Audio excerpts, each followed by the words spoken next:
नमस्कार, देवभूमि समाचारों में आपका स्वागत है और मैं हूं सबिया। आगे आप मेरे साथ देखेंगे उत्तराखंड से जुड़ी तमाम छोटी बड़ी खबरें विस्तार से, लेकिन सबसे पहले नजर हेडलाइंस पर। बीजेपी ने हरक सिंह रावत को 6 साल के लिए पार्टी से किया बर्खास्त। कांग्रेस में हरक के जाने की अटकलों ने पकड़ा जोर। सवाल, क्या करेंगे घर वापसी?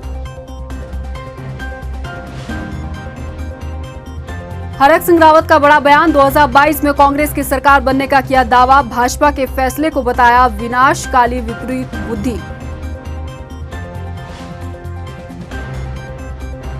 हरक के कांग्रेस में जाने की चर्चाओं से पार्टी में हलचल तेज। हरक को लेकर कांग्रेस के 2 गुटों में फाड़। क्या पार्टी में होगा स्वागत या बेघर हो जाएंगे हरक?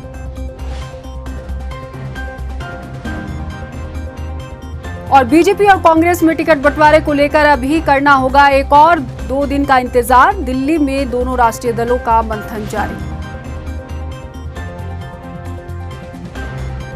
और हेडलाइंस के बाद बुलेटिन की शुरुआत करेंगे बड़ी खबर के साथ। जी हां, आपको बता दें कि उत्तराखंड की राजनीति में आज का दिन जो है वो बहुत ज्यादा महत्वपूर्ण है। एक तरफ हरक सिंह रावत बीजेपी से 6 साल के लिए पार्टी से निष्कासित कर दिए गए हैं, साथ ही साथ कैबिनेट मंत्री के पद से उन्हें बर्खास्त कर दिया गया है। तो वहीं दूसरी बड़ी खबर उत्तराखंड की ये है कि सरिता आर्य जो कांग्रेस से बीजेपी में शामिल हो गई हैं। तो आपको बता दें कि आज सरिता आर्य ने बीजेपी का दामन थाम लिया है। काफ़ी लंबे वक्त से ये अटकलें चल रही थी कि बीजेपी में दामन थामेंगी सरिता आर्य, और लगातार इस बात की चर्चाएं, और हमने भी लगातार इस खबर को काफ़ी दिखाया है, प्रमुखता से उठाया है और आप सभी को बताया है कि सरिता आर्य जल्द ही बीजेपी का दामन थामेंगी। और आज इन अटकलों पर विराम लग चुका है, क्योंकि अब सरिता आर्य जो है वो बीजेपी में शामिल हो चुकी हैं। कांग्रेस की महिला प्रदेश अध्यक्ष रही हैं सरिता आर्य, और ये भी बताया जा रहा है काफ़ी लंबे वक्त से वो नाराज चल रही थी कांग्रेस से, क्योंकि यशपाल आर्य और उनके बेटे संजीव आर्य की घर वापसी के बाद से उनकी नाराजगी पार्टी के प्रति जो है वो काफ़ी ज़्यादा बढ़ गई थी। और यही तमाम वजह रही कि उन्होंने बीजेपी से संपर्क साधा और आखिरकार उन्होंने बीजेपी जो है वो ज्वाइन कर ली है। तो ज़्यादा जानकारी के लिए बात करेंगे हमारे संवाददाता मनीष डंगवाल से, जो इस वक्त हमारे साथ फोन लाइन पर जुड़े हैं। मनीष, आखिरकार अटकलों पर विराम लग गया है और सरिता आर्य बीजेपी में शामिल हो चुकी हैं, क्या कुछ अपडेट है? देखिए, परसों हमने सबसे पहले ये खबर चलाई थी कि 3 बड़े नेता कांग्रेस के जो हैं वो भाजपा में शामिल हो सकते हैं, और उन 3 बड़े नेताओं में जो सरिता आर्य हैं वो भी एक नाम है, क्योंकि कांग्रेस की महिला प्रदेश अध्यक्ष वर्तमान में है और नैनीताल से पूर्व विधायक रह चुकी हैं। 2017 में जरूर वो कांग्रेस से चुनाव लड़ी थी और संजीव आर्य से चुनाव हार गए थे, जो भाजपा के प्रत्याशी 2017 में थे। लेकिन आज भाजपा कार्यालय में उन्होंने भाजपा की सदस्यता यहाँ पर ली है, और जो प्रदेश अध्यक्ष मदन कौशिक हैं वो बकायदा सरिता आर्य को भाजपा प्रदेश कार्यालय में लेकर आए और उन्होंने ज्वाइनिंग उनको कराया। तो कहीं ना कहीं नैनीताल जो विधानसभा सीट पर है उस पर पूरी तरीके से अब समीकरण बदले हुए नजर आ रहे हैं, क्योंकि जो संजीव आर्य भाजपा विधायक थे उन्होंने इस्तीफा दिया था और अब वो कांग्रेस में शामिल हुए। तो माना जा रहा है कि संजीव आर्य का टिकट वहां से फाइनल है। तो इस वजह से जो सरिता आर्य थी वो परेशान थी। क्या लगता है कि बीजेपी में शामिल तो हो गई है सरिता आर्य, तो क्या लगता है आपको कि बीजेपी नैनीताल से सरिता आर्य को टिकट दे सकती है? बिल्कुल, सरिता आर्य को भाजपा टिकट दे सकती है और इसी आश्वासन पर वो भाजपा में शामिल हुए हैं। हालांकि कुछ दिन पहले जो हेम आर्य हैं वो भी भाजपा में शामिल हुए थे, लेकिन अब जो थोड़ा सा टेंशन हेम आर्य को होगी, क्योंकि कांग्रेस की जो महिला अध्यक्ष हैं उनका कद हेम आर्य के सामने थोड़ा सा बड़ा हो जाता है, क्योंकि वो महिला प्रदेश अध्यक्ष भी कांग्रेस की वर्तमान में है, और दूसरी बात ये कि वो पूर्व विधायक भी रही हैं। सीधे तौर से भाजपा अगर सरिता आर्य को टिकट देती है तो एक दलित चेहरे को यहाँ पर टिकट भाजपा देगी, तो वो भी उसके एक खाते में जाएगा कि दलित चेहरे को प्रमोट यहाँ पर जो एसपी सीट वहां पर वो है। और एक संदेश ये भी देना चाहेगी कि जो दलित चेहरे हैं भाजपा की ओर आ रहे हैं, जिस तरीके से यूपी में जो दलित चेहरे कई यहाँ पर भाजपा मंत्रिमंडल से हों या विधायक हों उन्होंने भाजपा का साथ छोड़ा है, तो उत्तराखंड से ये संदेश देने की कोशिश होगी कि उत्तराखंड के जो दलित नेता कांग्रेस के हैं वो भाजपा में यहाँ पर आ रहे हैं, जिससे कि भाजपा के प्रति दलित नेताओं का जो है वो विश्वास यहाँ पर बढ़ रहा है। जी मनीष, मैं आपको यहाँ रोकना चाहूंगी। हमारे साथ फोन लाइन पर कांग्रेस से गढ़वाल मीडिया प्रभारी गरिमा दसोनी जी भी जुड़ चुकी हैं, उनसे भी बातचीत कर लेते हैं। गरिमा जी, सबसे पहले आपका स्वागत है हमारे चैनल पे जुड़ने के लिए। और मेरा पहला सवाल यही है कि आखिरकार कांग्रेस से पाला बदल कर बीजेपी का दामन सरिता आर्य ने थाम लिया है, क्या कहेंगी आप? नहीं देखिए, जाने वालों को कोई नहीं रोक सकता, कुछ मजबूरियां रही होंगी, वरना यूं ही कोई बेवफा नहीं होता। और मैंने पहले भी कहा, इन लोगों को सब कुछ मिला है, उसके बाद भी अगर वो बगावती तेवर उनके बने हुए हैं तो फिर पार्टी दबाव में आने वाली है नहीं।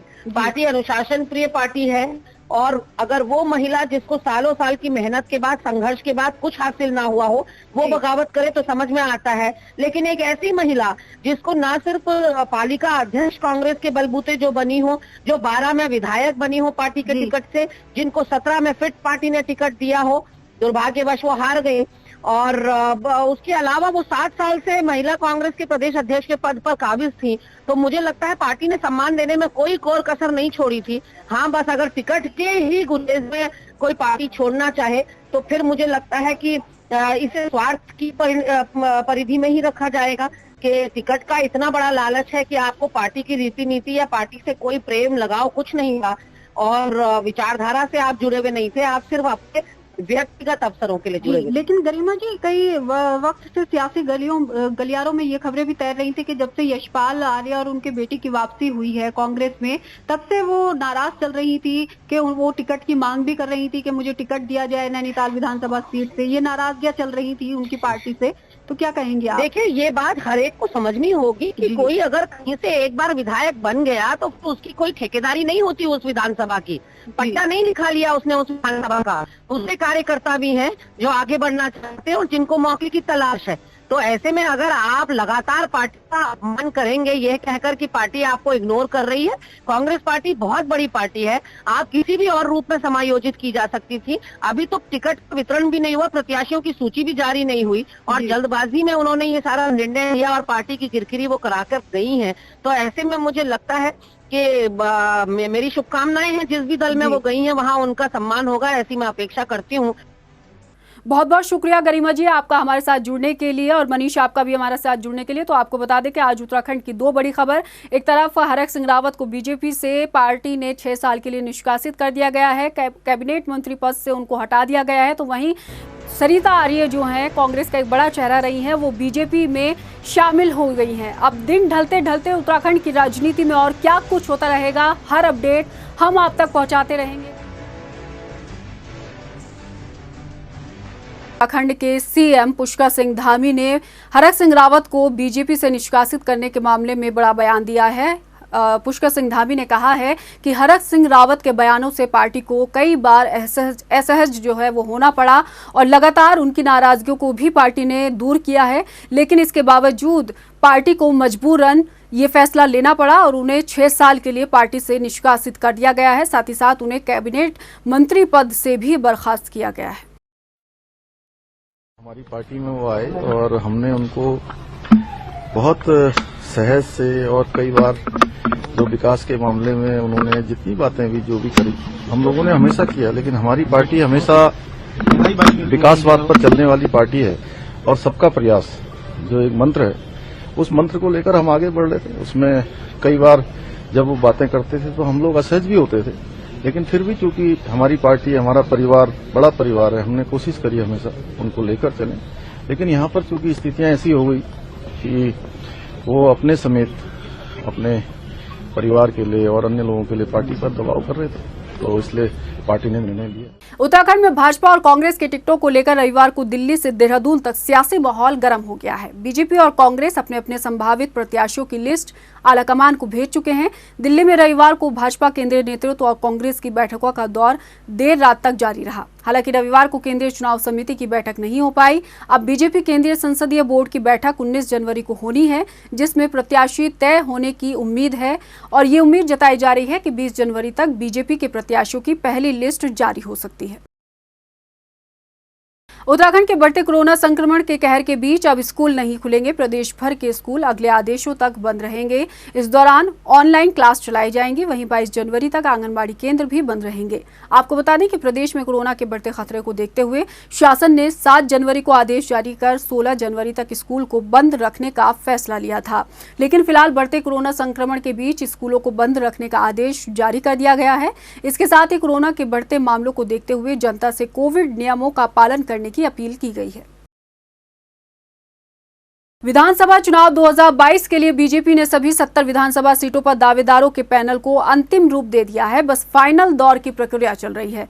उम्मीद है कि बीजेपी अपनी पहली लिस्ट जल्द ही जारी करेगी, मगर सूत्रों के हवालों से खबर है कि 28 विधानसभा सीटों पर बीजेपी ने अपने उम्मीदवार पक्के कर लिए हैं। आखिर कौन से हैं वो संभावित प्रत्याशी, इसी पर आधारित देखिए हमारी ये खास रिपोर्ट। उत्तराखंड विधानसभा चुनाव के लिए 21 जनवरी से नामांकन की प्रक्रिया शुरू हो जाएगी। इस बीच बीजेपी कांग्रेस दोनों ही दलों में प्रत्याशियों की प्रक्रिया में फाइनल दौर चल रहा है। जल्द ही दोनों राष्ट्रीय दल अपने प्रत्याशियों का ऐलान कर सकते हैं। भाजपा ने सभी 70 सीटों पर दावेदारों के पैनल को अंतिम रूप दे दिया है। शनिवार को चुनाव संचालन समिति की बैठक में चर्चा के बाद इस पर मोहर लगाई गई। सूत्रों से निकलकर जो खबरें सामने आ रही हैं, उनके मुताबिक 28 विधानसभा सीटों पर स्थिति लगभग साफ हो गई है। अगर कोई फेरबदल नहीं किया जाता है तो पहले चरण में इन नामों का ऐलान हो सकता है। इसके अलावा 25 अलग अलग सीटों पर कुछ सियासी पेच भी फंसे हैं, जिन्हें ढीले करने के लिए भाजपा दिग्गज दिन रात जुटे हैं। सूत्रों से मिली जानकारी के मुताबिक मुख्यमंत्री पुष्कर सिंह धामी खटीमा से चुनाव लड़ सकते हैं। कैबिनेट मंत्री सतपाल महाराज चौबट्टा खाल, वंशीधर भगत कालाडूंगी, सुबोध उनियाल नरेंद्र नगर, हरक सिंह रावत केदारनाथ, स्वामी यतीश्वरानंद हरिद्वार ग्रामीण सीट, बिशन सिंह चुफाल डीडीहाट, रेखार्य सोमेश्वर, अरविंद पांडे गदरपुर, गणेश जोशी मसूरी, धन सिंह रावत श्रीनगर गढ़वाल, विधानसभा अध्यक्ष प्रेमचंद अग्रवाल ऋषिकेश से, प्रदेश अध्यक्ष मदन कौशिक हरिद्वार, विधायक मुन्ना सिंह चौहान विकास नगर, उमेश शर्मा काऊ रायपुर, विनोद चमोली धर्मपुर, चंदन रामदास बागेश्वर, सौरभ बहुगुणा सितारगंज, राजेश शुक्ला किच्छा, कुंवर प्रणव सिंह खानपुर, महेश जीना सल्ट, चंद्रापंत पिथौरागढ़, प्रेम सिंह नानकमत्ता, नवीन दुमका लालकुआं, बलवंत सिंह भौरियाल कपकोट, रितु खंडूरी यमकेश्वर, प्रीतम पवार धनौल्टी और पूर्व विधायक राजकुमार पुरोला। काफी लंबे वक्त से बीजेपी में टिकट दावेदारी को लेकर चल रहे मंथन के बीच सूत्रों के हवाले से 28 नाम संभावित बताए जा रहे हैं, जिनके पार्टी टिकट पक्के कर चुकी है और पहली लिस्ट में इसकी घोषणा भी हो सकती है। लेकिन सवाल उन 25 सीटों को लेकर खड़ा हो रहा है, जहां भाजपा को काफी मशक्कत करनी पड़ रही है। टाइम टीवी के लिए देहरादून से ब्यूरो रिपोर्ट। उत्तराखंड कांग्रेस में टिकट बंटवारे से पहले घमासान मचा हुआ है। रायपुर विधानसभा सीट से हीरा सिंह बिष्ट और पूर्व कांग्रेसी प्रत्याशी प्रभुलाल बहुगुणा अब आमने सामने आ गए हैं। रायपुर में हीरा सिंह बिष्ट ने डोर टू डोर जाकर चुनाव प्रचार प्रसार शुरू कर दिया है, तो वहीं उनके प्रचार से प्रभुलाल बहुगुणा और उनके समर्थकों ने नाराजगी जताई है। इतना ही नहीं, प्रभुलाल बहुगुणा के समर्थन में रायपुर से कई पार्षदों ने हाईकमान को पत्र भी भेजा। हालांकि इस पूरे मसले पर हीरा सिंह बिष्ट का कहना है कि रायपुर विधानसभा सीट से तैयारी करने के आदेश उन्हें कांग्रेस हाईकमान से ही मिले हैं। मैं माननीय हीरा सिंह बिष्ट जी हमारे बहुत आदरणीय हैं, बहुत सीनियर आदमी हैं और पिछले 3 चुनाव उन्होंने डोईवाला विधानसभा से लड़े हैं और 1 चुनाव जीते हैं, 2 चुनाव हारे हैं और उनका जो सब कुछ काम वर्क है कांग्रेस के लिए उन्होंने डोईवाला विधानसभा में किया है, तो उनका जो हक बनता है डोईवाला विधानसभा में ही बनता है, न कि रायपुर विधानसभा में। सब लोग हमारे सहयोगी, मैंने पार्टी कमेटी को भी कहा था मैं डोईवाला में अप्लाई किया, एक ही जगह में वही लड़ना चाह रहा हूँ, ये पार्टी में गवाह भी है। अब मैंने कहा मैं उनको क्यों नाराज करूँगा, पार्टी ने कहा हम अपने आप डील करेंगे, बात करेंगे। मैंने कहा मेरा गृह जनपद भी, मेरा ब्लॉक भी है, लेकिन अब पार्टी का निर्णय सर्वोपरि होता है, क्या सोच के क्यों कह रहे हैं मुझे। अब मैं पार्टी क्योंकि अनुशासन, मैंने कभी पार्टी अनुशासनहीनता नहीं की। कोरोना महामारी के बीच चुनाव आयोग ने रैलियों, जनसभा और रोड शो पर पाबंदी को 22 जनवरी तक बढ़ा दिया है। लिहाजा ये करीब करीब तय है कि शायद सियासी दलों को इस बार चुनावी रणभूमि में डिजिटल प्रचार प्रसार के सहारे ही अपनी नैया को पार लगाना होगा, मगर इसके लिए सोशल मीडिया में राजनीतिक दलों की सक्रियता और फॉलोवर्स होने भी जरूरी हैं। डिजिटल चुनावी प्रचार पर आधारित हमारी ये रिपोर्ट देखिए। कोरोना की तीसरी लहर के साए में हो रहे विधानसभा चुनाव में आयोग ने रैलियों, जनसभाओं और रोड शो पर पाबंदी को बढ़ाकर 22 जनवरी तक कर दिया है। हालांकि इलेक्शन कमीशन ने इंडोर बैठक में छूट जरूर दी है, मगर बदलती परिस्थितियों में 2022 की बिसात में राजनीतिक दलों के प्रचार अभियान के तौर तरीके काफी बदले हुए नजर आ रहे हैं। इन बदले हालातों में सियासी दल अब इंटरनेट मीडिया के कई माध्यमों से जनता तक पहुंच बनाने की रणनीति को अमल में ला रहे हैं। प्रदेश में बीजेपी, कांग्रेस और आम आदमी पार्टी वर्चुअल प्रचार अभियान के मामले में एक दूसरे को कड़ी टक्कर देते नजर आ रहे हैं। भाजपा की बात की जाए तो पार्टी का दावा है कि फेसबुक पेज के माध्यम से राज्य में उसकी पहुंच 25 लाख व्यक्तियों तक है। प्रदेश में लगभग 35 लाख लोग फेसबुक का इस्तेमाल करते हैं। पार्टी अन्य 10 लाख व्यक्तियों तक पहुंचने की रणनीति भी बना रही है। ये हुई भाजपा की बात। कांग्रेस के डिजिटली चुनावी प्रचार की बात की जाए तो जल्द ही 7 लाख लोगों को व्हाट्सएप ग्रुप से जोड़ा जा रहा है। इसके जरिए बूथों से लेकर ब्लॉक स्तर पर कार्यकर्ताओं के नेटवर्क को भी मजबूत करने का काम हो रहा है। वेबिनार के जरिए भी बड़ी सभाओं और रैलियों की तैयारी हो रही है। वैसे देखा जाए तो सोशल मीडिया में पॉपुलैरिटी के मामले में हरीश रावत अन्य नेताओं से काफी आगे रहे हैं। हरीश रावत के फेसबुक पर 14.97 लाख, ट्विटर पर 3.82 लाख और इंस्टाग्राम पर 2.40 लाख फॉलोवर्स हैं। दूसरी तरफ मुख्यमंत्री पुष्कर सिंह धामी के सोशल मीडिया में पॉपुलैरिटी को देखा जाए तो फेसबुक पेज पर उनके 2,36,371 फॉलोवर्स हैं, ट्विटर पर 1,23,000 और इंस्टाग्राम पर 96,000 फॉलोवर्स हैं। बीजेपी कांग्रेस के साथ आम आदमी पार्टी इन दिनों सोशल मीडिया पर एक दूसरे को टक्कर देती नजर आ रही है, लेकिन अन्य सियासी दल जैसे बसपा, सपा और यूकेडी का सोशल मीडिया पर ट्रैक रिकॉर्ड बेहतर नहीं है। तो इन दलों के लिए सोशल मीडिया के जरिए चुनावी प्रचार करना एक बड़ी चुनौती बना हुआ है और ये तो चुनावी परिणाम तय करेंगे कि किसका सोशल नेटवर्क कितना लोगों के काम आएगा। टाइम टीवी के लिए देहरादून से ब्यूरो रिपोर्ट। 14 फरवरी को वोटिंग के लिए पोलिंग बूथ पर ड्यूटी करने वाले कर्मचारियों को ट्रेनिंग देने का काम शुरू कर दिया गया है। देहरादून जिले के पोलिंग बूथों पर प्रशिक्षण दिया जा रहा है। जिला निर्वाचन अधिकारी आर राजेश कुमार ने कहा कि सभी कर्मचारी पोलिंग बूथ के दिन पूरी सजगता के साथ मतदान को संपन्न कराएं। साथ ही कोरोना नियमों का पालन कराने के भी उन्होंने निर्देश दिए हैं। जिला निर्वाचन अधिकारी आर राजेश कुमार का कहना है कि 22 जनवरी तक चुनाव रैलियों पर पूरी तरीके से प्रतिबंध लगा रहेगा। अभी फ़िलहाल आज पीठासीन अधिकारी और पोलिंग ऑफिसर फर्स्ट की ट्रेनिंग अभी यहाँ पे हम लोग survey of India meeting hall में हम लोग कर रहे हैं। लगभग 1200 पीठासीन अधिकारी पोलिंग ऑफिसर फर्स्ट मिला के हम लोग ट्रेनिंग करा रहे हैं। स्टैगर्ड तरीके से ट्रेनिंग करा रहे हैं। कोविड सेफ्टी प्रोटोकॉल्स को इंश्योर कराते हुए हम करा रहे हैं। और यहाँ पे हम लोगों ने वैक्सीनेशन सेंटर्स भी खोले हैं ताकि जिसका सेकेंड डोज नहीं लगा है, फर्स्ट डोज नहीं लगा है, उनका भी जो है हम लोग यहाँ पे वैक्सीनेशन करा रहे हैं। बूस्टर डोज भी हम लोग यहाँ पे दे रहे हैं। तो मेन अभी फ़िलहाल एम ये है, उद्देश्य ये है कि पोलिंग रिलेटेड रिस्पॉन्सिबिलिटीज से पीठासीन अधिकारी और पोलिंग ऑफिसर फर्स्ट को सेंसिटिवाइज कराना। आगामी विधानसभा चुनाव को लेकर फोर्स की डिमांड के बाद देहरादून पुलिस को अभी तक 3 कंपनी पैरामिलिट्री उपलब्ध करा दी गई है। इसके 270 होमगार्ड दिए गए हैं। वहीं 270 होमगार्ड मिलने के बाद चुनाव के दौरान जनपद के 10 इंटर स्टेट बैरियर्स को शुरू कर दिया गया है। इसके साथ ही आपको बता दें कि 10 इंटर स्टेट बैरियर्स में असामाजिक तत्वों और अपराधियों पर कार्यवाही, शराब तस्करी की रोकथाम, अंतर्राज्यीय सीमा पर प्रवेश करने वाले वाहनों और व्यक्तियों को रोकने के लिए लगाए जाते हैं। विधानसभा चुनाव के लिए देहरादून में करीब 1300 वाहनों का अधिग्रहण किया जाना है। इसके लिए अब तक करीब 405 वाहनों का अधिग्रहण हो चुका है, लेकिन ज्यादातर सिटी वाहन मालिक आसानी से वाहन देने को तैयार नहीं है, क्योंकि निर्वाचन की तरफ से सिटी बस संचालकों को 1105 रुपए मिल रहे हैं, जो नाकाफी हैं। सिटी बस यूनियन के अध्यक्ष ने बताया कि चुनाव के लिए निर्वाचन से करीब 4,950 रुपए तय किए गए हैं, लेकिन उन लोगों को सिर्फ 1102 रुपए मिलते हैं।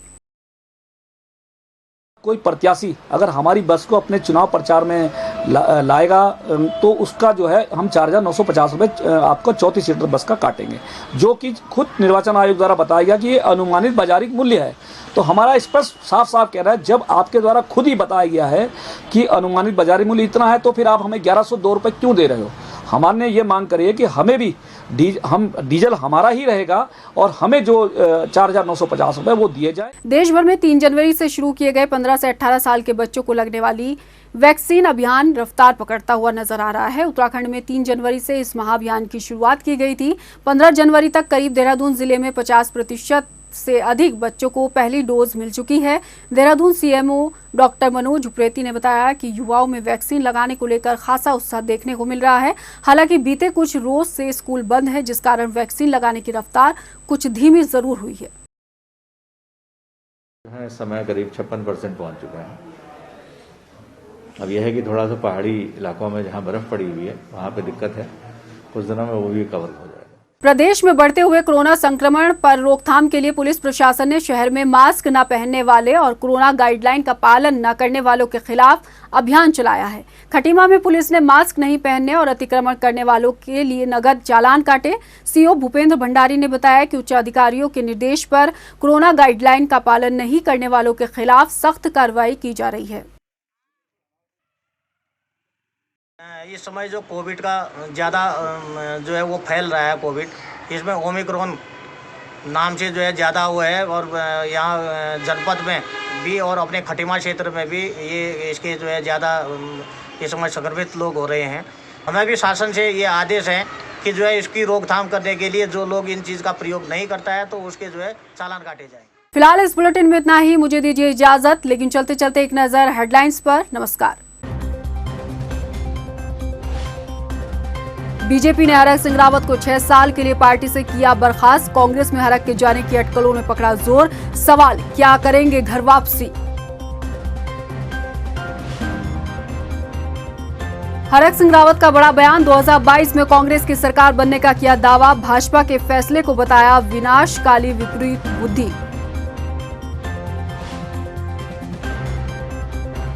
हरक के कांग्रेस में जाने की चर्चाओं से पार्टी में हलचल तेज। हरक को लेकर कांग्रेस के 2 गुटों में फाड़। क्या पार्टी में होगा स्वागत या बेघर हो जाएंगे हरक?